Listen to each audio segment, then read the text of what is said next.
Bueno, el tema, hermanos, es, repito, la obra de Dios y el corazón. Y vamos a hablar de Ageo. Voy a dar un contexto, poquito de datos sobre eso antes de iniciar. Son dos capítulos de Ageo. Ageo sí está en la Biblia, hermanos. Está antes de Zacarías, casi llegando a Malaquías. Así que, pues, antes de Mateo, pues, fácil. O sea, que todos estaban así como que, ¿y dónde está eso? Bueno, ahí está Geo. Decía un hermano por ahí, qué vergonzoso será llegar al cielo y que te encuentres a Geo y "Ey, ¿qué onda, güey? ¿Quién eres tú, no?" Bueno, Ageo, bueno, Ageo son dos capítulos. Es un periodo de algunas profecías en un tiempo de unos 4 meses aproximadamente. Y es muy importante por el tiempo en la historia y por el contenido de las profecías que hay ahí, de la intervención de Dios y de una profecía en particular. ¿Y por qué es tan importante para nosotros? Bueno, porque estamos dentro de todo el plan de Dios en su palabra. ¿Sí sabías eso, verdad? Estamos dentro de su plan. No es, estos acontecimientos no sucedieron solo para ellos, sino para el beneficio de nosotros también.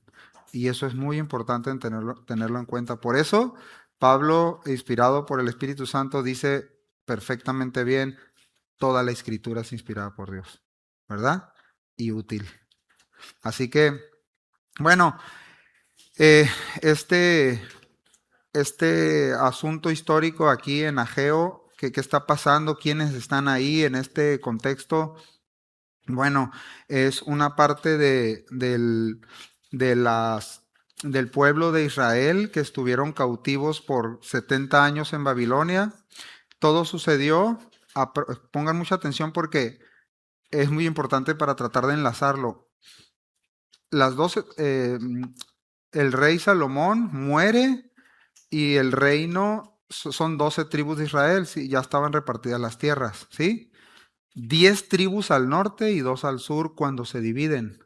Se dividieron, en cuanto murió Salomón, se dividieron esas 12 tribus porque algunos pertenecientes a Jeroboam, a Roboam, perdón, Roboam eh, era el rey que quedaba en Judá, y la tribu de Benjamín, las dos del sur, y también estaban los levitas ahí, y las 10 tribus al norte con Jeroboam. Jeroboam, pues, él se quejó de que había muchos impuestos y estaba en una situación decadente el reino y se separó, no quiso reconocer a Roboam y se separó. Entonces las 10 tribus quedaron al norte, el centro, es decir, la capital de las 10 tribus era Samaria, la ciudad de Samaria.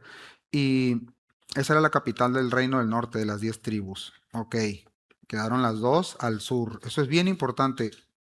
La capital de las tribus del sur, que es Judá y Benjamín, ahí está Jerusalén. ¿Sí? Listo. Y ahí estaba el templo. Ok, entonces Samaria, que es la capital del reino del norte, cayó ante Asiria. Ese reino cayó en el año 722. Eh, Fue sitiada por 3 años. Eh, Eso está en Segunda de Reyes, del libro de los Reyes, capítulo 17, y cayó en el 722. Escuchen, las del norte, las 10. Luego en el sur, en el 612, el imperio de Babilonia llega a la tribu de Judá y Benjamín, a las dos del sur, ¿sí? Donde está Jerusalén. Y ya les había advertido Dios por medio de los profetas mucho tiempo que si no se corregían su vida, su conducta, los iban a llevar cautivos. Y esto sucedió tal cual. Y no se volvieron al Señor. Llega a Babilonia, el imperio babilónico, y arrasa con Jerusalén, con la tribu del sur, y las dos tribus del sur. Ok, eso usted lo va a encontrar en Segunda a los Reyes, en Segunda Crónicas, Jeremías y también parte del exilio en Daniel. Bueno, hubo tres deportaciones, por decirlo de esa manera. La primera fue 605 a.C., En el tercer año de reinado de Joacim, Nabucodonosor ataca Jerusalén, somete al rey y selecciona jóvenes. Ahí va Daniel, a jóvenes nobles, inteligentes, y se los lleva a Daniel y a sus amigos. Eso está en Daniel capítulo 1. Luego, en la segunda deportación, en el 597, unos años después, ocurre otra. Se revela el rey que había quedado un rey títere, por decirlo así, Jeconías, ¿te acuerdas? Que es maldecido por Dios. Y, y luego dice que Nabucodonosor sitió la ciudad y se lleva los tesoros del templo, del palacio, y deporta a la familia real, oficiales, soldados, artesanos. Esa es en la segunda intervención de Babilonia, pero ya estaban dominados por el imperio. En la tercera, fíjense lo que pasa, por eso es bien importante que lo mencione ahorita. Fue en el 586 y terminó en el 82. ¿Qué pasó ahí? Bueno, llegan otra vez gente de Babilonia, a lo poco que quedaba de Jerusalén, destruyen Jerusalén, queman el templo tras la caída del rey Sedequías que estaba ahí. Años después, la última redada menor, en el 582, se completa el desplazamiento del remanente de lo que quedaba ahí. Y queda arrasado Jerusalén, quemado, no hay nada, solo los pedazos de cimientos y piedras y hasta el muro es derribado, todo, no hay nada. Imagínate esa escena, ¿sí? Eso está en 2 los Reyes 25, Jeremías 52, libro de las Crónicas 36. Bueno, ¿qué pasa? Dios les dice que van a estar 70 años cautivos en Babilonia, ¿verdad? Las tribus del sur. Entonces, en el año 539, el imperio persa, con Ciro como rey, conquista Babilonia. 70 años después, 68, 69 años después, llegan los persas, medo-persas, y conquistan Babilonia. Y al siguiente año de esa conquista, deja ir al pueblo, a los primeros, para que vayan a empezar a restaurar la ciudad. Y van con recursos económicos, ¿sí? Ok, ese es el primer gran retorno y ahí se encuentra uno de los actores principales aquí, de los personajes, Zorobabel y Jesua, que es el sumo sacerdote. Zorobabel era gobernador de las casas quemadas, ¿sí? De Jerusalén. Es comisionado como gobernador. Bueno, ellos intentan ahí poner los cimientos, e intentan trabajar y hay órdenes específicas, se les da el recurso, les dice vayan y traigan madera. En la primera expedición de regreso, que vienen algunos, no vienen todos, muchos están en Babilonia con sus negocios trabajando y establecidos, ¿eh? No estaban encadenados.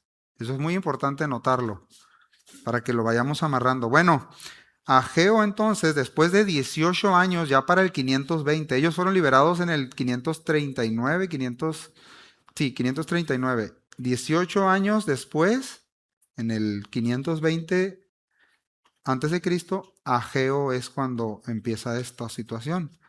Ageo empieza a profetizar. Y vamos a dar lectura.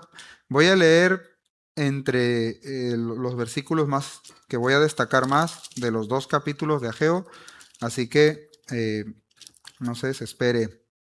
Dice, en el año segundo del rey Darío, en el mes sexto, en el primer día del mes, vino palabra de Jehová por medio del profeta Ageo a Zorobabel, hijo de Salatiel, gobernador de Judá, y Josué, hijo de Josadac, sumo sacerdote, diciendo, así ha hablado Jehová de los ejércitos, diciendo, este pueblo dice, ¿qué dice el pueblo? Todos, miren, esto ya desde inicio nos hace ver una realidad. Nosotros tenemos una opinión de Dios, de su obra, de su obrar, de su proceder. Si ahorita nosotros nos preguntan, ¿cómo estás? Nosotros, escuche bien, tenemos una opinión de cómo estamos. Pues hace mucho calor, ¿verdad? ¿Qué calor hace? Y ok, qué dura está la situación, ¿verdad? O algunos, economía, todo es economía. Ah, qué dura está la situación, ¿verdad? No, sí, está bien, quién sabe qué va a pasar. No, y las enfermedades, ¿verdad? Las enfermedades, no, sí. Y podemos, todos tenemos una opinión, algo está en nuestra mente, algo está en nuestro corazón, algo está en nuestra realidad. Y lo primero que Dios, por Ageo, le dice al pueblo, Dios dice, este pueblo ya se ha pronunciado, este pueblo tiene una idea. Y dice, no ha llegado aún el tiempo de que la casa de Jehová sea reedificada. Ok, ellos han llegado, hermanos, con recursos limitados a una zona, pues, exterminada, donde no hay nada, donde tienen que empezar a levantar lo que puedan para vivir, a reactivar los pozos de agua, a buscar algo de animales para comer alrededor, a empezar a criar algunos animales que llevaban, que traían de Babilonia. O sea, ciertamente no era una situación sencilla, claro está, ¿verdad? Pero, pero traían unas instrucciones porque ¿quién los había liberado de ahí? ¿Ciro o Dios? Bueno, Dios usando a Ciro, pero el que está detrás de todo esto es Él, es Dios. Y Él les había prometido eso. Ahora Dios está dando el cumplimiento y está encomendándolos como Él decidió que fuera. Él podría haber hecho que se murieran todos los persas y le hubieran dicho a los líderes de Israel, del pueblo, ahí en Persia, ya listo, llévense todas las riquezas y vayan y funden la ciudad desde cero, con todo lo necesario. No fue así. Dios decidió hacerlo de esta manera. Bueno, ¿qué pasa? Los saca de 70 años de esclavitud como les había prometido para un nuevo comienzo. Eso está en Jeremías 25, 11. La primera realidad aquí determinante es que Dios habla. Dios tiene una opinión de su pueblo, hermanos, y la está teniendo aquí con ellos. Él está usando los mismos medios que usó 70 años atrás al profeta, al sacerdote.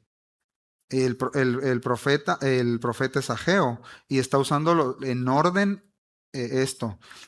Va directo al gobernador, ven, habló al gobernador, que era Zorobabel, que quiere decir nacido en Babilonia. Bueno, y luego le dice, ¿por qué Zorobabel? Pues Zorobabel es descendiente del linaje de David. Y luego a Josué, sumo sacerdote, para hablarle al pueblo. Primero es con ellos, primero es con los líderes. Y les habla.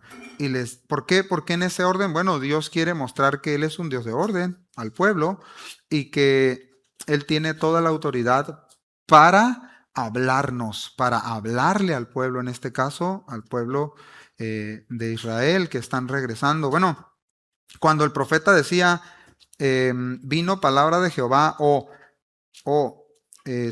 así ha hablado Jehová de los ejércitos, nos habla de tres cosas ya desde ahí. Uno, que es inspiración divina. Dios ha hablado, Dios se ha pronunciado y que la iniciativa la está tomando Él. El profeta no está inventando nada, ningún mensaje, no salió a buscar mensajes, no se metió a estar pidiendo mensajes al Señor, no. Es Dios quien está interviniendo y actuando, inspiración divina. Cuando el profeta hablaba, él está marcando tiempo y fecha. Y aquí esto es bien importante, hermanos. Parece que no es relevante, pero la importancia de Ageo aquí de fechar. Y dice, ¿no? ¿En qué tiempo? Bueno, esto es importante porque para ellos y para nosotros es fundamental identificar en qué tiempo estamos viviendo. ¿En qué tiempo Dios está obrando en ti y en mí? ¿En qué tiempo estaba hablándoles a ellos, al pueblo de Israel? Luego, otro aspecto importante es que el título, otra vez, parece que se nos puede escapar de lugar de importancia, pero no. Él dice, Jehová de los ejércitos. Para nosotros no cobra mucho sentido, hermanos, porque si bien tenemos militares y a la Marina, Armada y tenemos todo esto alrededor, no estamos tan familiarizados. ¿Sí me explico? No tenemos guerra, pues gracias a Dios. No estamos en esos tiempos. Quizás si hubiéramos estado en 1910, 14, por allá, tuviéramos un contexto diferente de esto. Pero dice el título, Jehová de los ejércitos. Lo que está diciendo Ageo es el que gobierna sobre todas las huestes celestiales, el que tiene todo el poder de todos los dominios, aquel a quien pertenece toda autoridad. ¿Te acuerdas cuando Daniel profetizó sobre aquel hombre de hierro, aquella estatua? ¿Te acuerdas? De aquellos 5 imperios. Ah, bueno, lo que está diciendo, y la roca a un lado que le pega a los pies, los desmenuza. ¿Te acuerdas? Bueno, es lo mismo. Este es parte de ese imperio, el imperio persa. ¿Y por qué la importancia de que ellos sepan quién les está hablando? El que tiene el poder sobre todas las cosas. Y el hecho de que él tenga el poder de hacer todo lo que quiera hacer, no quiere decir que lo va a hacer como nosotros pensamos, ¿verdad? ¿Nunca te ha pasado que, no sé, estás en una situación donde, a mí me tocó en la primaria, un ejemplo, estar en la primaria y que de repente llegó uno pequeñito y le pegó una patada o lo molestó a uno más grandote y el grandote no se defendió, ni dijo nada y se fue. Y luego le preguntó, ¿y por qué no le dijiste nada? Oye, ¿qué? No porque no haya podido, sino porque él tenía sus propias convicciones, ¿sí? De cómo actuar. Imagínense mucho más allá, mucho por encima de la sabiduría y el pensamiento humano está el Señor, pero Él no deja de tener el poder. Él gobierna toda la creación. Él está por encima de todos los imperios. Son nada delante de Él. Las potencias militares son nada delante de Él. Pero imagínate si tú hubieras sido de ese pueblo en Israel que llegaste a, ¿dónde te gusta? Chametla, Centenario, y está todo derribado y te dice, vas a reedificar aquí. Y alrededor de ti está Estados Unidos, está Corea del Norte, Rusia, viéndote así con ganas de hacerte añicos. ¿Te imaginas? Pero el título aquí, o sea, Geo está diciéndole, Jehová de los ejércitos está diciendo esto. Ok, eso ya nos deja ver algo. Pero el pueblo, ese Dios que es su Dios, que los sacó de Egipto, ahora le dice, este pueblo dice, ¿qué dice el pueblo?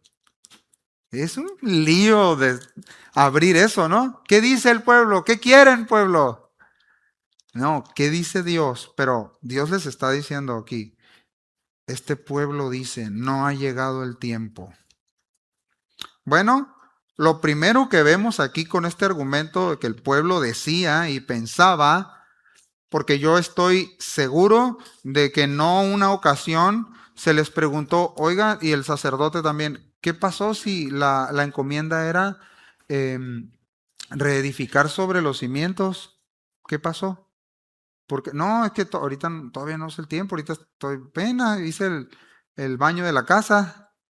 Oye, pero el Señor mandó algo. Sí, pero ahorita no se puede, mira, es que todavía me falta una parte de la sala ponerle ahí al... Ah, ok. Este pueblo decía, no es el tiempo. Bueno, pero eh, el verso 4 dice, es para ustedes tiempo, para ustedes de habitar en sus casas artesonadas y esta casa está desierta. Palabra de Dios para todos dice, pero si es el momento para que ustedes vivan en casas finamente terminadas, mientras que esta casa está en ruinas. Está bien clara la pregunta, ¿verdad? Y muy desafiante. Es decir, no hay tiempo para la obra de Dios, pero sí hay tiempo para ustedes. Y ya desde ahí, ¿cómo se parecen a nosotros, no? Estos hermanitos, ¿sí o no? Bueno, así dice el Señor. Les dice, eh, meditad, meditad, reflexionen, les está diciendo Dios. sobre su proceder. Miren cómo están viviendo. Miren cómo piensan. Eso, como viven, cómo piensan, los lleva a actuar. Y los lleva a donde está su corazón y sus muchos afectos. Hermanos,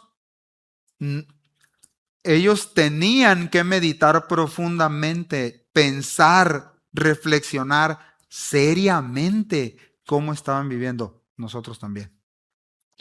Tú también, yo también, hermano. Necesito mirar profundamente, seriamente, cómo estoy viviendo, cómo me estoy conduciendo. No, es que yo no hago nada en la iglesia. No, no estamos hablando de eso. Estamos hablando de la voluntad de Dios para ti y para mí. ¿Cómo están viviendo? ¿Cómo piensan? ¿A dónde van sus afectos? Bueno, Dios les dice eso. Y luego nos adelantamos al verso 6 y dice, siembras mucho, pero es poco lo que cosechan. Comen, pero no quedan satisfechos. Beben, pero no les alcanza para saciarse. Se visten, pero no lo suficiente para abrigarse. Ganan dinero, pero se les va como si estuviera roto el bolsillo. ¿Dónde hemos visto eso nosotros? Sí, bueno, esto se lo está diciendo cuántos miles de años atrás, pero se lo está diciendo a un pueblo que ya tiene unas instrucciones, que dice que ama a Dios, pero está descuidado el pueblo. Y vean hacia dónde los está llevando el Señor. Les está diciendo, hay mucho esfuerzo humano de ustedes, pero poco resultado de porque las prioridades espirituales están desordenadas. El esfuerzo no produce el resultado esperado porque estaban actuando fuera de la voluntad de Dios. Que había, y parte de la enseñanza del domingo, menosprecio. ¿Se acuerdan? Que nos compartió Ángel. Miqueas 1. El pueblo decía también ahí, ¿nosotros? ¿En qué, Señor? ¿En qué? Bueno, y el Señor los hace ver. ¿Qué los hizo ver aquí? Bueno, ¿qué contexto espiritual vemos aquí? Negligencia espiritual.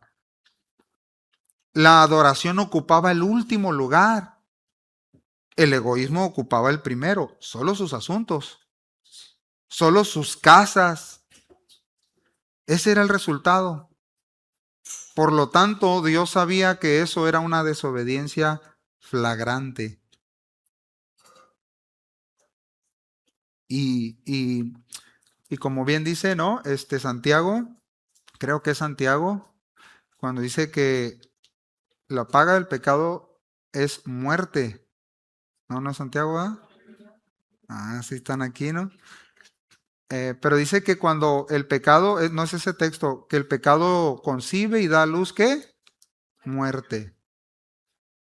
Eso es bien importante porque al final todo esto, la negligencia espiritual, el egoísmo, el centrarnos en principio solo en nosotros, eso lleva a insatisfacción, a muerte, a estar vacíos de la presencia de Dios, o ajenos o alejados de la comunión con Dios. El verso 7, Dios no se queda ahí, o sea, no es un regaño solamente, no es una llamada a la atención. Dios los está llevando a que vean su situación y su corazón. Y les dice, mediten, ¿no? Sobre sus caminos. Y luego aquí viene el mandato, verso 8. Suban al monte y traigan y reedifiquen. Y Dios les dice, de eso me voy a agradar. Ok, aquí estamos hablando de una cuestión material porque Dios les decía que tenían que ir por madera, ¿verdad? Al monte y eso implicaba ¿qué? Esfuerzo. Bueno, subir en toda la Biblia, subir al monte está súper íntimamente ligado a la comunión con Dios, hermanos. A obedecer a la comunión con Dios. A buscar la comunión con Dios. Claro, aquí les está hablando de ir a traer madera, pero sí es importante notar que ir a la presencia de Dios y a la comunión con Dios requiere un esfuerzo, hermanos. Hermanos, no estamos diciendo algo equivocado. Buscar a Dios requiere un esfuerzo, requiere decirle no a un montón de cosas, ¿verdad? Eso es lo que Dios le está diciendo a Geo directamente, al pueblo, perdón, al pueblo. Y dice, y cuando yo me agrade de eso, dice, pondré en ella mi voluntad. Fíjense lo que dice. Traed madera y reedificar la casa y pondré en ella mi voluntad y seré glorificado, ha dicho Jehová. Bueno, em, pondré en ella mi voluntad, es decir, en esa casa en esa habitación, ese templo para Dios que iban a reedificar, significa que ahí ellos podrían ver y disfrutar el favor de Dios, la aprobación de Dios, la complacencia de Dios y que Dios sea glorificado. Y yo tengo que hacer esta pregunta. Como cristianos, ¿cuál es nuestra ocupación mayor? No me digas que tu trabajo, por favor.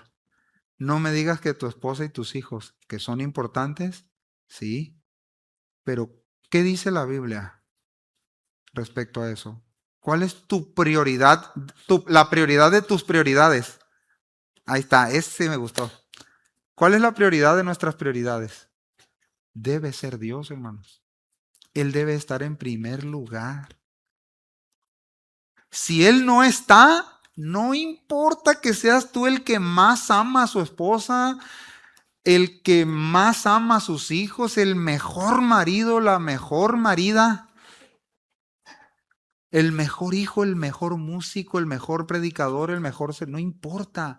Si Dios no está en primer lugar, las cosas no están bien. Dios no se agrada de eso, hermanos. Eso es lo que le está diciendo. Yo no lo estoy diciendo nomás a ustedes. Es lo que Dios le está diciendo por medio de Ageo al pueblo. Pero si dice, si obedecen, si hacen lo que yo les he dicho, si meditan profundamente en cómo están viviendo, pondré en ella mi voluntad. Bueno, que el pueblo mostrara con su obediencia que Dios es digno de adoración, digno de respeto, digno de prioridad, y Dios recibiría el honor que merece. Eso es lo que le está diciendo al pueblo. Dios les hace un acercamiento, les hace un zoom al corazón. Al zoom sí se lo saben, ¿verdad? Les hace un zoom al corazón y les dice, vean dónde está su corazón. ¿Quieren verlo? Y nos hace un acercamiento a ver el corazón de ellos y el nuestro. Ahí está tu corazón. Verso 9 del capítulo 1 dice, esperan mucho pero reciben poco. Lo que logran guardar en sus casas, dice Dios, yo lo hago desaparecer de un soplo. ¿Por qué? Porque mi templo yace en ruinas y a ustedes, dice esta versión, nada les importa, le está diciendo al pueblo de Israel. Su única preocupación es el adorno de sus propias casas. Y dice, lo firma, lo digo yo, el Todopoderoso, el Señor Todopoderoso. ¿Cómo la ven, hermanos? O sea, no hay mayor claridad aquí. No se puede, Dios no lo pudo haber dicho, bueno, sí pudo, pero lo dijo con toda la claridad que necesitábamos. Esperan mucho, pero reciben poco. Recordemos, esto es bien importante, que el templo representaba la presencia de Dios en su tiempo. ¿Sí estamos aquí, familia? El templo para ellos representaba la presencia de Dios en medio de su pueblo. Era el lugar de culto, de los sacrificios, de la expiación, de la relación de pacto entre Dios e Israel. Él ya se los había dicho en Éxodo 25:8, y harán un santuario para mí y habitaré en medio de ellos. A ver, pregunta de examen, ¿qué templo podemos descuidar nosotros? ¿Este? ¿Este edificio? Ah, nuestra propia vida. Pero puede surgir esta pregunta, no esta pregunta, esta declaración, porque el pueblo dice, pues si yo y mi casa estamos bien, todo lo demás está bien. Si yo, mi negocio, mi trabajo, mi salud está bien, gloria a Dios, todo está bien. Esa es una forma de pensar, esa es una forma de pensar muy, muy egoísta y muy equivocada a la voluntad de Dios. ¿Cómo la ven, hermanos? Pero normalmente decimos, o sea, ¿cómo estás? Y tú piensas, pues sí, tengo para comer, tengo en la cuenta ahí 20 pesos, no, todo está bien. Gloria a Dios, traigo gasolina, el carro no está fallando, gracias a Dios. Y en fin, el trabajo, estoy bien, gloria a Dios. Pero no pensamos en nuestra relación con Dios normalmente. Conozco a un hermano de hace muchos años. Ustedes también lo conocen. No voy a decir su nombre. No, sí, hermano Pastor Santos. Somos amigos de hace muchos años.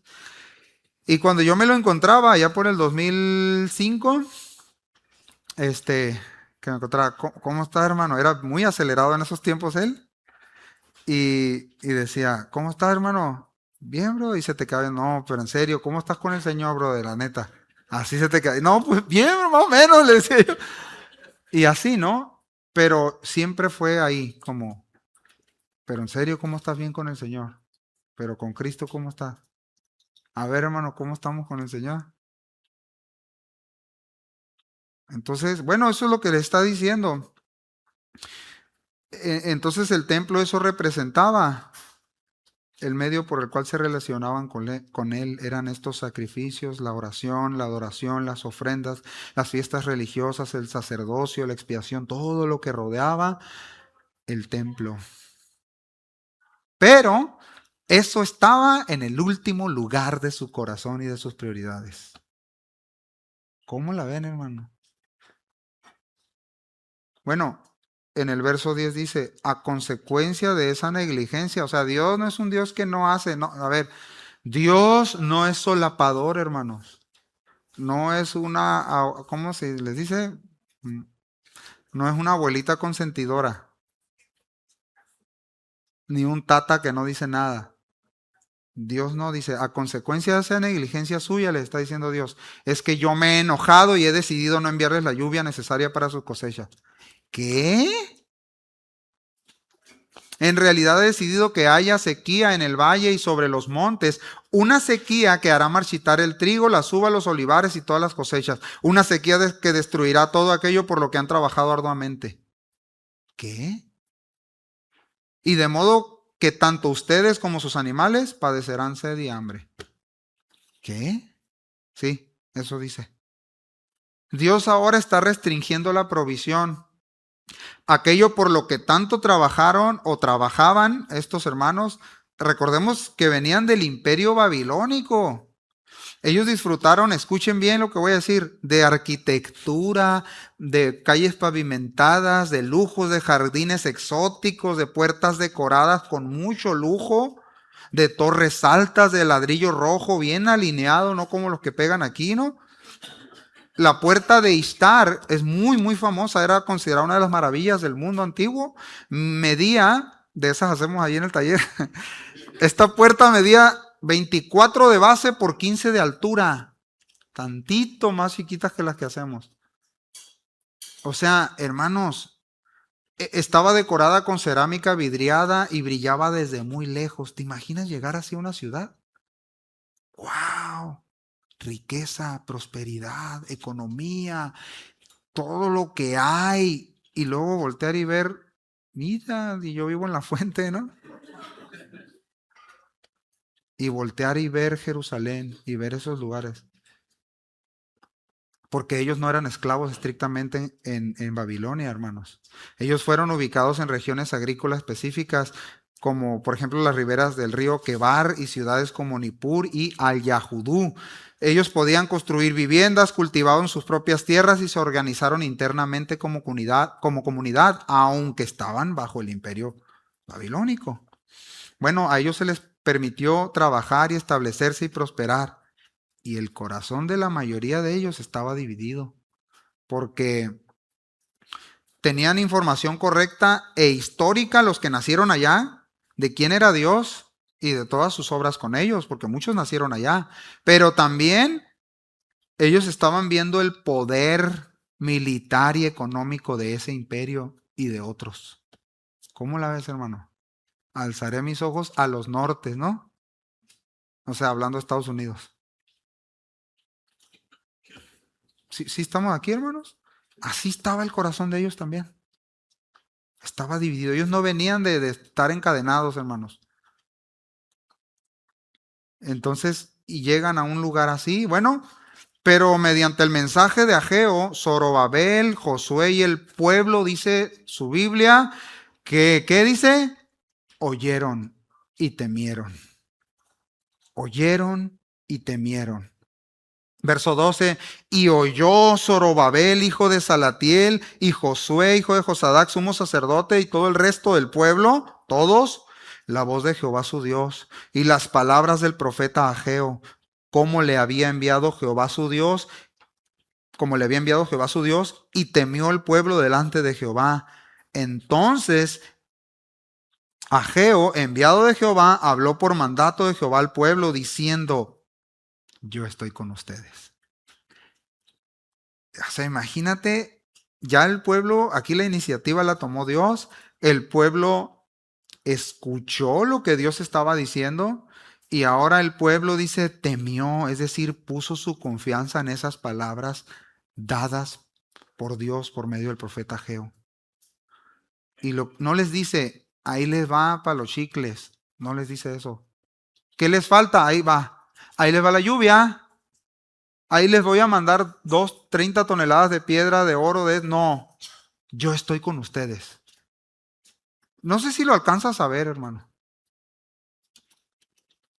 Eso es suficiente para el pueblo. De ahí depende todo. Ese es el todo del hombre, dice Eclesiastés. Ese es el todo de nosotros. Tu mayor bien es que esté Dios contigo. Hasta las sillas se enojaron ya, mire. Tu mayor bien, mi mayor bien es que Dios esté contigo, que tú estés en Dios y Dios en ti. ¿Lo alcanzamos a ver, hermanos? Ese es tu mayor bien. No es la cantidad de ceros que tienes en la tarjeta, no es la cantidad de clientes, no es lo bien que te va en tu casa y lo bien que está tu salud y tus hijos. Y qué bueno, ningún problema con eso. Pero ese no es el mayor bien del hombre. Si estamos aquí, es lo que Dios le está diciendo. Yo estoy con ustedes. La presencia y la aprobación de Dios despertó su espíritu. Eso me fascina, hermanos.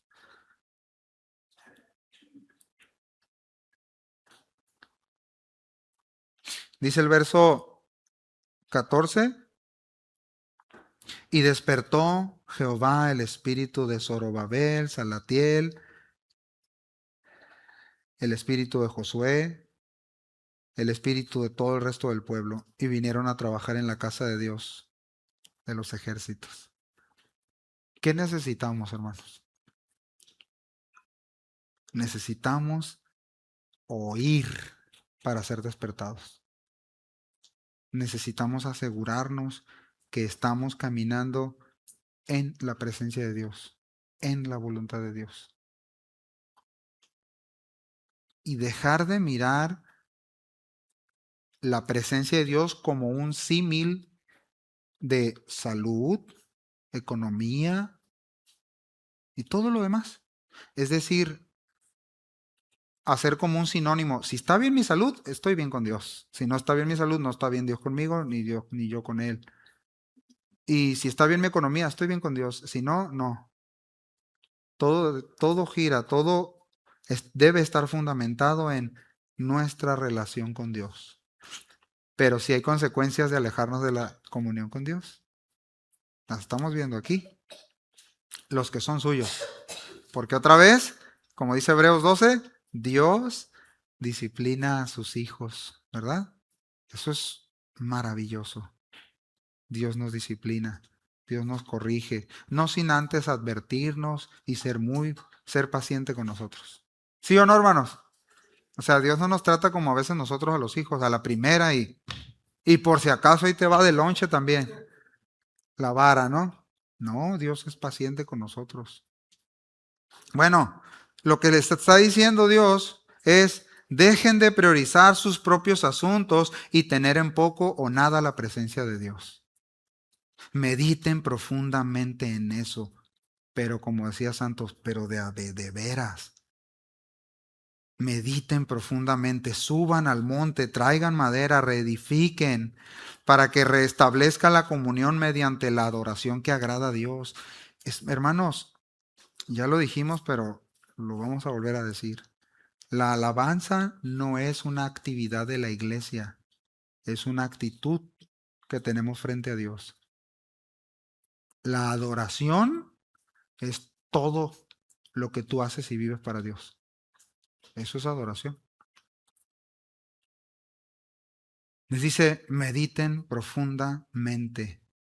Y oyeron y despertó su espíritu. Esto nos tiene que recordar y les recordaba a ellos que la obra y el poder para hacer su obra viene exclusivamente de Dios. Ellos debían recordar que quien ha sustentado hasta ese día a su pueblo es Él. Solamente ellos eran instrumentos, igual que nosotros. Cuando esta palabra de despertó tiene que ver con avivó. Escuchen, afectó la mente, estremeció la mente y los afectos. Volvieron en sí para actuar con los ojos abiertos a la realidad mayor, la presencia de Dios. Estoy delante de la presencia de Dios. Vivo, el creyente debemos de vivir para una realidad mayor. Dios en nosotros. Y Pablo lo dice muy claro, Dios en nosotros, la esperanza de gloria. ¿Sí se dan cuenta, hermanos? Es lo mismo que le estaba diciendo Ageo al pueblo por mandato de Dios. Es decir, que cuando nosotros escuchamos a Dios en casa, aquí en la iglesia, donde estamos, y meditamos profundamente y escuchamos lo que Él nos está diciendo cada día, nuestra mente y nuestros afectos deben estar influenciados profundamente por Dios. Debemos de dejar eso, dejar que Dios influencie nuestra mente, nuestro corazón, con todo. Hermanos, requiere esfuerzo. Requiere esfuerzo porque es muchísimo, 1,000,000,000 de veces más sencillo decir, ¿cómo está, hermano? Bien, hermano, esperando que el Señor haga algo. Yo no menosprecio que todos tenemos tiempo de dolor, hermano. Todos, no, hombre, todos tenemos tiempos difíciles, ¿verdad? A todos nos duele algo o alguien, ¿sí o no? Todos tenemos unos desafíos y retos. No sufre más el que tú piensas que sufre más. Dice la Escritura, nuestros hermanos en todo el mundo están padeciendo otras cosas. Y yo le creo a Dios. Ok, pero es más sencillo quedarte así y quedarnos así. Porque estoy esperando que el Señor haga algo en mi vida. Gloria a Dios. No, tengo que subir a la presencia de Dios. Tengo que ir a Él y doblar mi corazón, mis rodillas y abrir mi mente, mi entendimiento y decirle, Señor, ¿qué quieres de mí? ¿Cómo estoy viviendo? Meditar profundamente. Lo tenemos que hacer continuamente, hermanos. No solo el domingo, pues. No solo el viernes. Capítulo 2 dice, en el siguiente mes, un mes de chamba y el Señor hizo corte. Un mes, a ver, vamos a ver cómo están. Ya están trabajando y otra vez dice, en el mes séptimo, a los 21 días del mes, vino palabra de Jehová por medio del profeta Ageo diciendo, habla a Zorobabel, hijo de Salatiel, a Josué, otra vez mismo orden, y al resto del pueblo y dile, y aquí empieza una pregunta. ¿Quién ha quedado de ustedes que haya visto esta casa, hablando del templo que estaban construyendo, en su gloria primera? ¿Y cómo la ven ahora? Se los voy a leer en esta versión. ¿Quién ha quedado entre ustedes que haya visto este templo en su gloria primera? ¿Y cómo lo ven ahora? Tal como está. ¿No es como nada a sus ojos? Pero ahora esfuérzate, Zorobabel, dice. Declara el Señor, esfuérzate tú también, Josué, hijo de Josadac, sumo sacerdote, y esforzaos todos ustedes, pueblo de la tierra, declara el Señor, y trabajad, porque yo estoy con ustedes. ¿Te das cuenta que el Señor no llega y le dice, híjole, ya me di cuenta que están bien flacas las vacas? ¿Y crees que no sabía eso el Señor? Claro que lo sabía, Él se los acaba de decir.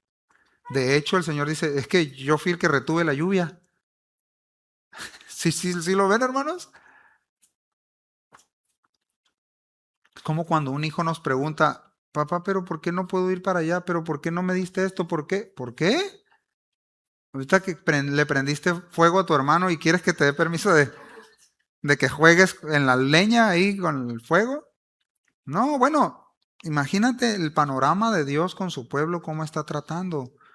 Pero les dice, los lleva con estas preguntas. ¿Se acuerdan cómo estaba el templo? Como no para pegarles en la llaga, sino para llevarlos a un entendimiento mayor. Ustedes, a algunos de ustedes, les tocó ver la realidad. Y, y nos llevan a considerar que ninguna obra de Dios, ahora ellos lo estaban viendo pequeña, era pequeña. Si bien es cierto que ese pequeño templo era nada comparado al otro, y Dios mismo lo está diciendo, pero ellos deberían de recordar lo mismo que les dijo hace rato, que Él estaba con ellos como cuando salieron de Egipto. Y Él se los dice más adelante. El panorama no se ve nada prometedor y Dios lo sabe. ¿Por qué? Porque hay conceptos, cada uno de nosotros tenemos una óptica de cómo Dios está llevando su obra en nosotros y en su iglesia, en el cuerpo. Cada uno de nosotros tenemos un concepto. Hay dos perspectivas. Esdras 3:12 dice que muchos de los sacerdotes y levitas y jefes de casas paternas, los ancianos que habían visto el primer templo, dice, cuando se estaban echando los cimientos, lloraban en alta voz, mientras que otros daban gritos de alegría. Dos perspectivas de la obra de Dios. ¿Sí lo alcanzas a ver? Mira dónde estamos, mira lo que Dios ha hecho conmigo, no ha hecho nada. Mira en lo que estoy sirviendo, mira lo que... Y otros estaban viendo los cimientos y estaban glorificando a Dios. ¿Te das cuenta? Dos realidades. Ellos no debían tener en poco esa obra, aunque le faltaba mucho. Y no sería como el primer templo, lo verdaderamente importante era que Dios estaba con ellos y que esa obra dependía totalmente de Dios, pero deseaba, y aún lo desea Dios, usar instrumentos débiles como nosotros. Eso da mayor gloria a Dios, porque la obra de Dios estaba haciendo, porque la obra que Dios estaba haciendo con ellos y aquí con nosotros no es con recursos materiales. ¿Sí entiendes esa parte? Escucha, lo que Dios quiere lograr en sus hijos no es que tengas la mejor esposa, los mejores hijos, el mejor negocio, la mejor economía. Si lo tienes, qué bueno, pero ese no es el objetivo de Dios. El objetivo es formar a Cristo en ti y en mí. Y si no estás de acuerdo con eso, pues pregúntale al Señor que haga una Biblia para ti. Para quemarte allá en el patio con todo y tu Biblia, ¿no? No, entonces,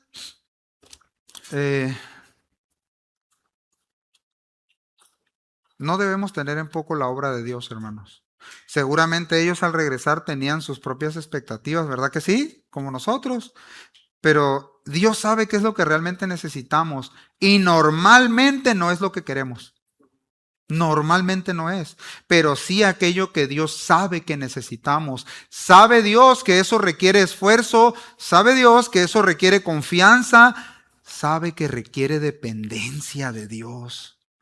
Su espíritu pues en nosotros. Eso requiere la obra de Dios, dependencia de Dios.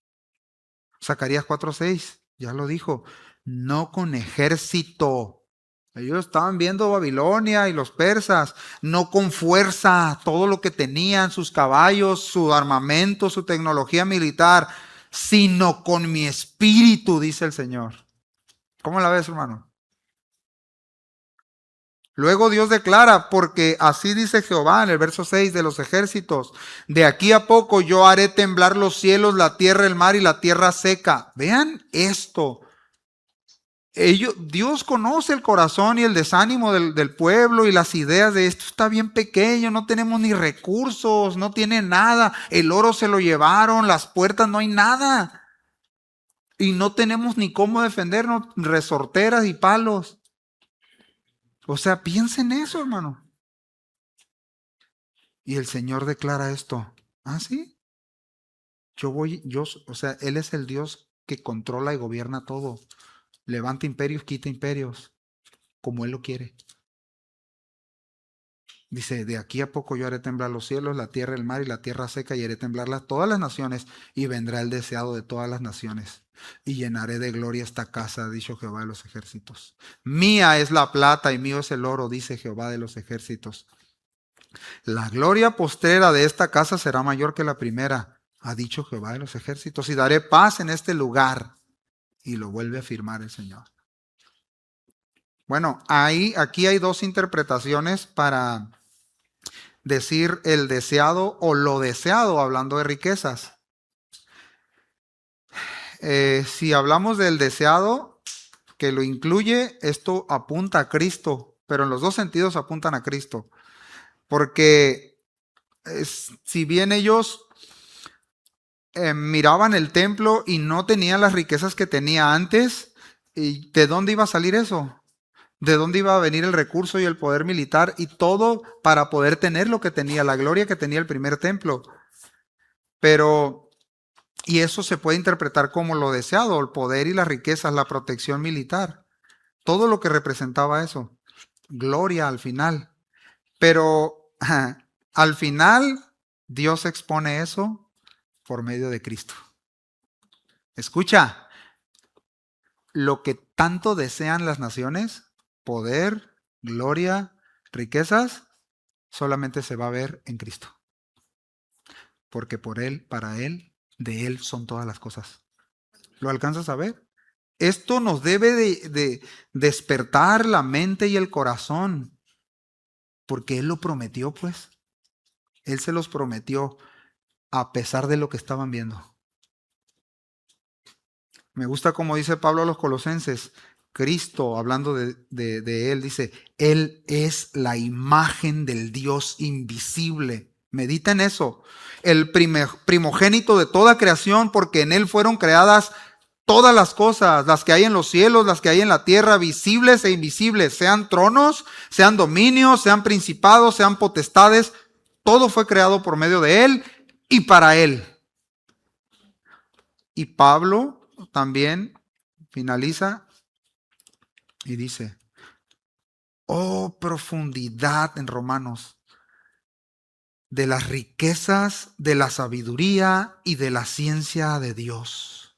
Cuando ve la obra de Dios, de cómo Dios guardó al pueblo de Israel, de cómo el pueblo se apartó, pero Dios le prometió volver, y en ese apartarse de Israel, Dios nos alcanzó a nosotros. ¿Sí te acuerdas? Y al ver toda esta escena de la obra de Dios, Pablo levanta su voz en alabanza y dice, oh profundidad de las riquezas, de la sabiduría y de la ciencia de Dios, cuán insondables son sus juicios e inescrutables sus caminos, porque ¿quién entendió la mente del Señor? ¿O quién fue su consejero? ¿O quién le dio a él primero para que le fuese recompensado? Porque de él y por él y para él, otra vez, son todas las cosas. A él sea la gloria por los siglos. ¿Puedes decir amén? Entonces el templo forma parte de una historia mucho mayor, el que estaban construyendo, la historia de la redención que culmina en Cristo. El Señor también iba a entrar en ese templo. Esta es una vía. Jesús enseñó en el templo, en Juan 2, verso 19 al 21, Él se presentó así como el verdadero templo y dijo, destruyan este templo y en 3 días lo levantaré. ¿De cuál templo estaba hablando? De Él mismo. El pueblo estaba mirando lo que Dios había perdido. Perdón, lo que había perdido. Dios quería que miraran lo que Él iba a hacer. ¿Se dan cuenta? Y lo que estaba haciendo en ellos. Esa es la perspectiva. El pueblo dice, Pero Dios dice, Dios les anuncia esto para que su ánimo y esfuerzo y confianza solo descanse en aquel que promete, el cual sostiene y hace todo lo que ha dicho. Y al final su gloria es mucho mayor de lo que podemos imaginar. Él lo dijo, Él lo prometió, Él lo va a cumplir, pero no tenemos que ver la obra de Dios como algo pequeño. No, es que yo soy el mismo ayer y hoy, no cambio. No, pues revisemos nuestra vida, revisemos nuestro corazón. El Dios de la Biblia es un Dios que despierta, es un Dios que tiene relación con los suyos. Es un Dios que disciplina, sí, pero es un Dios que ama profundamente y se relaciona con nosotros en amor, en paciencia. ¿Sí o no, hermanos? ¿Cómo está nuestra comunión con Dios?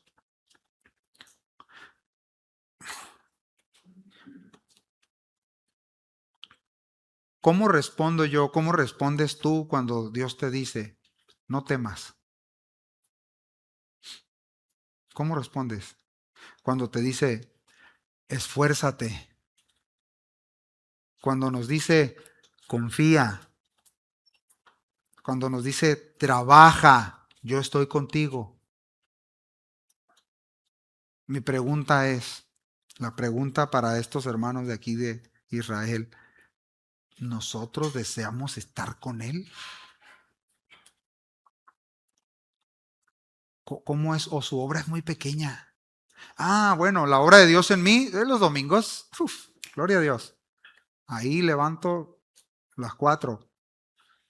La obra de Dios es cuando yo vengo aquí a limpiar y a alabar al Señor y a tocar y a predicar. Esta es la obra de Dios. ¿En serio? ¿Cómo? ¿Cómo veo la obra de Dios? 2 meses después, dice, no basta con trabajar para Dios externamente. Eso es lo que le va a decir en mi versión al pueblo. A los 24 días, el verso 10, 2:10, del noveno mes, en el segundo año de Darío, vino palabra de Jehová y le dijo, fíjense lo que Dios utiliza, ¿eh? Primero les habló, les hizo ver su condición, los activó y los animó a trabajar, y ahora no es suficiente chambear para el Señor. Ahora les va a decir, a ver, hermanos, si alguno lleva carne santificada en la falda de su ropa y con el vuelo de ella tocare pan o vianda o vino o aceite o cualquier otra comida, ¿se santifica lo que toca? No, dicen los sacerdotes.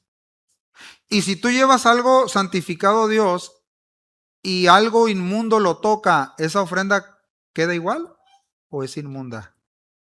Dice, es inmunda, dicen los sacerdotes. Bueno, vamos a ver qué dice Dios. Y respondieron los sacerdotes y dijeron, no. Y dijo Ageo, si un inmundo a causa de un cuerpo muerto tocare alguna cosa de esta, ¿será inmunda? Y ellos respondieron y dijeron, inmunda será. Y respondió Ageo y dijo, así es este pueblo y esta gente delante de mí. Dios los llevó a que vieran su realidad. Les dijo, se los voy a poner en versión Boggy habla hoy. La santidad no se contagia por asociación o contacto, pero la contaminación sí se propaga. Lo que tú y yo hacemos a Dios no es santo en sí mismo si el corazón no está bien, si el corazón no está limpio. Ya no podemos ir, hermanos. El asunto con esto es que es sumamente sencillo decirle a Dios, ¿qué quieres, Señor? Quiero tu alabanza, aquí estoy. Quiero tu esfuerzo, aquí estoy. Mira, soy el que primero llega, que prende los aires. Muy importante el que prende los aires, ¿no? Soy el que enseña ahí con los niños, el que predica, el que está acá, el que revisa esto. Ahí está. ¿Qué más, Señor? ¿Ya hiciste todo? ¿Sí? No. Es muy sencillo hacer eso. Pero otra vez la pregunta es, ¿lo que ofrecemos a Dios está pasado, está purificado, está limpio delante de Dios? ¿Hay limpieza en mi vida, en mi corazón, en cómo estoy viviendo? ¿Sí se entiende, hermanos? Y es lo que Dios dice, les está diciendo. Y asimismo a toda obra de sus manos, y todo lo que aquí ofrecen es inmundo. Qué duro está eso.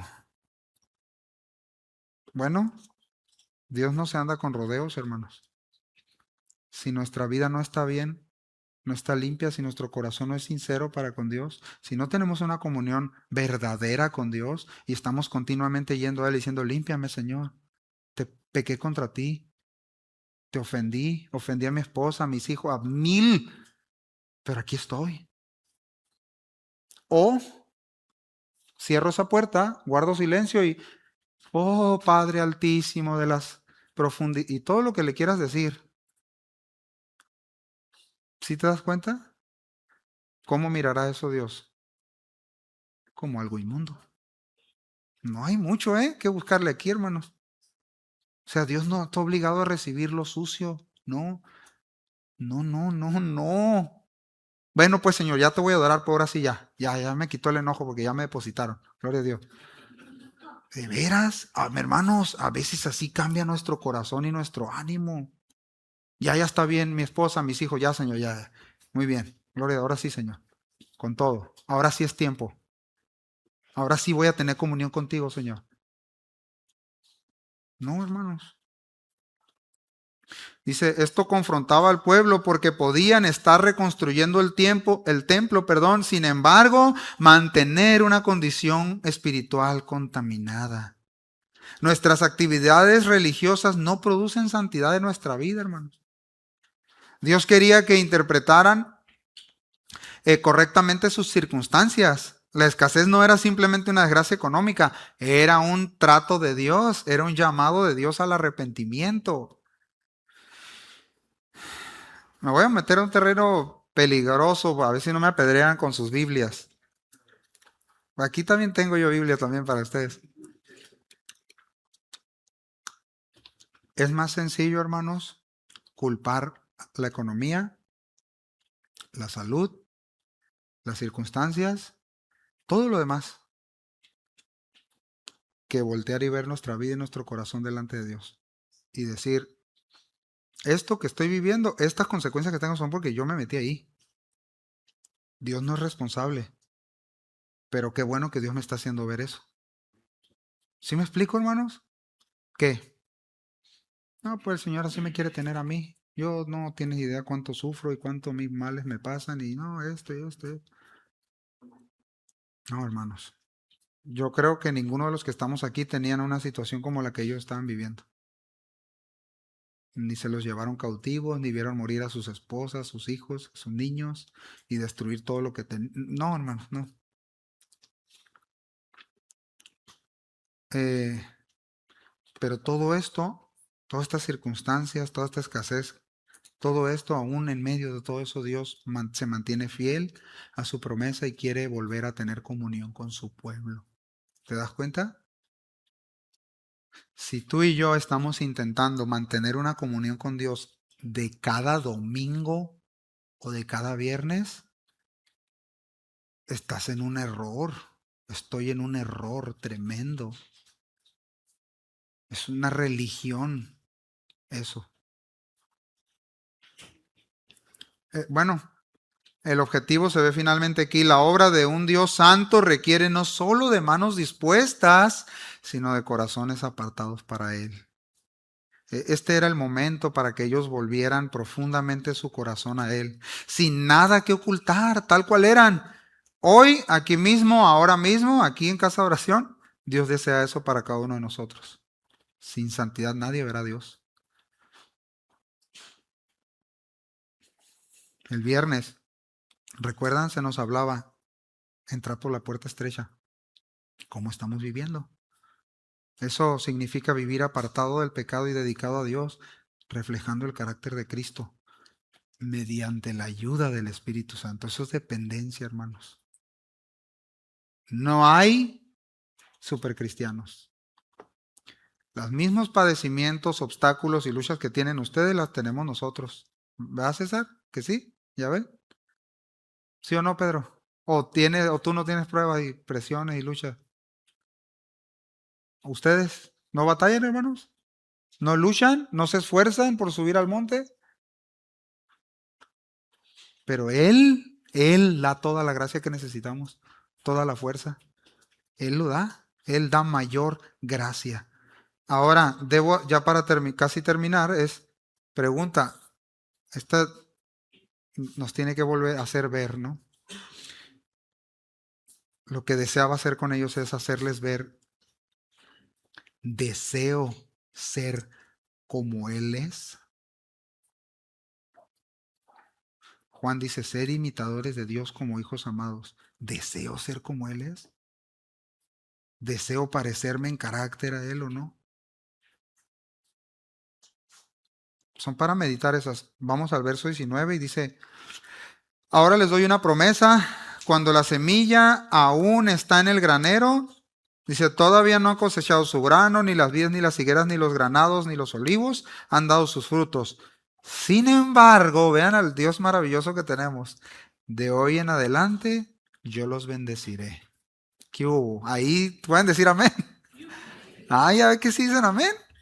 Yo los bendeciré, dice Dios. La obediencia marcaba un nuevo comienzo para el pueblo y la bendición de Dios comenzó antes de que aparecieran frutos visibles. Dios no había abandonado su pacto con la línea de David y por eso menciona a Zorobabel. Zorobabel es una pieza muy clave y le dice en los últimos textos, siervo mío, te pondré como anillo de sellar. ¿Sabes tú que a su abuelo Jeconías o Conías es el mismo? Dios le dijo, si tú estuvieras en mi mano, de ahí te arrancaría. Hablando de su linaje y de su pésimo servicio a Dios. Eso le dijo, es una maldición. Y se pensaba que ya no iba a haber heredero al trono. Ya la línea de David ahí se había interrumpido.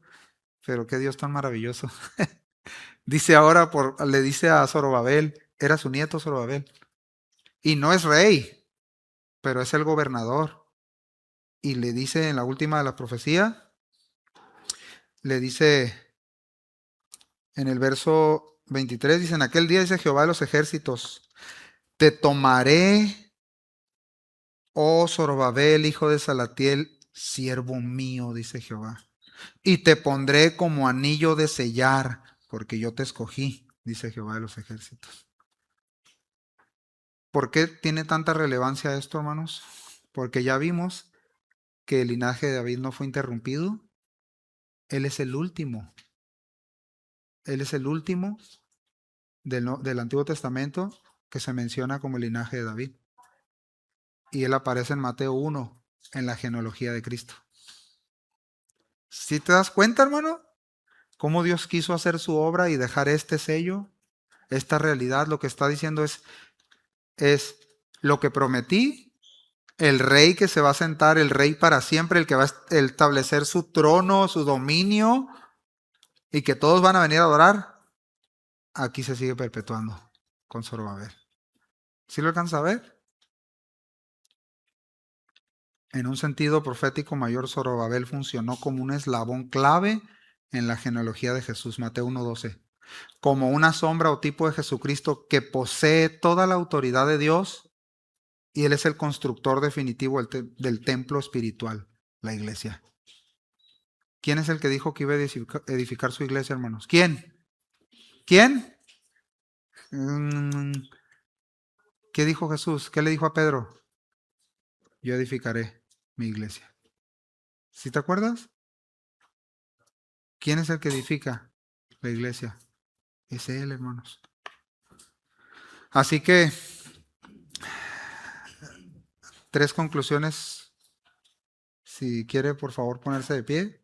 Los que quieran hacerlo y puedan.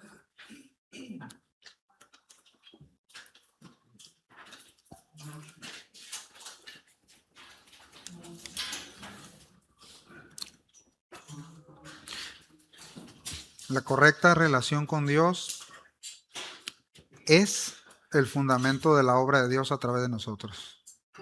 Escucha bien, la correcta relación con Dios es el fundamento de la obra de Dios en y a través de nosotros. No lo que hacemos, sino la correcta relación con Dios. Nada que Dios esté guiándonos es pequeño. Nada aquello a lo que Dios nos esté guiando es pequeño.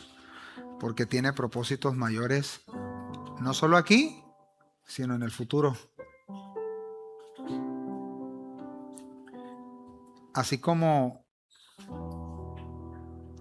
Zorobabel llevó esta palabra y anunció, y el pueblo escuchó y meditó en cómo estaban viviendo y los despertó y se pusieron a trabajar, y luego Dios les dijo, sí, está bien, están trabajando bien, pero revisen cómo está su vida, si es limpia su vida, si su corazón Dios lo ha estado limpiando continuamente, si se están exponiendo a Él para que Dios pueda recibir eso.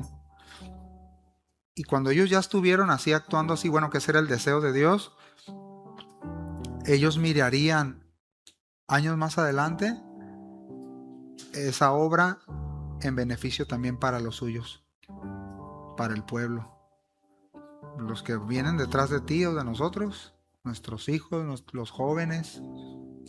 ¿Sí me explico? Lo que estés haciendo, lo que estés trabajando para la obra de Dios, no es en vano. Él sabe tu esfuerzo y tu trabajo, pero eso no es lo más relevante, sino lo que vimos, nuestra correcta relación con Él. Y por último, ¿no? El fin de toda obra de Dios en la que participamos es que nos conformemos a la imagen de su Hijo, pues todo termina en la gloria del Hijo, en Cristo. Ese es el objetivo final. De eso se trata. No se trata de nuestros logros, no se trata de yo quiero servir en esto, yo quiero llegar a hacer esto, yo quiero estar en ese lugar. No, se trata de la obra de Dios en ti y en mí. Cristo formado en nosotros. De eso se trata la vida en Cristo. De eso se trata el cristianismo. Así que debo recordar que cómo está la obra de Dios y cómo está mi corazón. Amén. Damos gracias a Dios, hermanos. Sí, Señor, te damos muchas gracias por este tiempo, por la paciencia de cada uno de mis hermanos, por ayudarnos, Señor, a ver un poco más de tu obra, de tu voluntad, a través de Ageo, de estos hermanos que estaban intentando construir y edificar y que se descuidaron, Señor, en algún momento.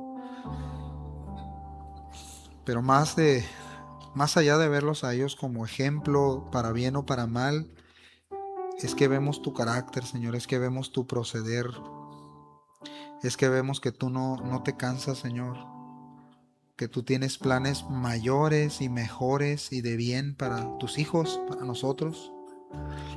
Por favor, permítenos, Señor, recordar hoy, aprender hoy, Señor, que para ti no hay obra pequeña, Señor. Si tú la iniciaste, si tú la estás formando en nosotros, a través de nosotros, para edificar y construir, Señor, a otros, no es nada pequeño, Señor. Gracias por tu obra en cada uno de nosotros, Señor. Gracias, gracias, muchas gracias, Señor, por tu palabra, por tu Espíritu Santo en nosotros, que es Dios en nosotros, porque nos conforma y nos transforma conforme a la imagen del Hijo. Gracias, Señor, por este lugar, por cada hermano, por cada servidor, por cada uno de los que visitan, Señor. Padre, solo, como dijo Zacarías, no podemos con recursos humanos, con recursos económicos, no. Necesitamos tu Espíritu en nosotros. Y tú estás dispuesto, Señor. Así que nos ponemos en tus manos, Señor. Y te rogamos que la obra que estás haciendo nosotros, Señor, la continúes haciendo, nos continúes purificando, Señor. Queremos un día estar delante de ti, Señor, y pasar solamente por los méritos de tu Hijo, Señor. Queremos, Señor, ver ese día. Queremos estar en ese día, alegrarnos, Señor, al ver a los demás al vernos ahí, Señor, y poder adorar a nuestro Dios en total plenitud, con total libertad, Señor. Así como podemos hacerlo hoy, pero allá será en plenitud, Señor, sin impedimentos. Así que por eso y mucho más, Señor, te damos a ti toda la honra y el honor. En el nombre de Jesús. Amén. Amén. ¿Le podemos dar un aplauso al Señor?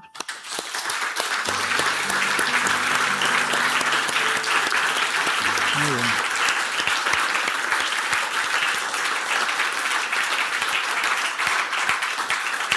Pues hermanos, que tengan buen provecho. Estamos despedidos. Nos vemos por acá el viernes si Dios quiere.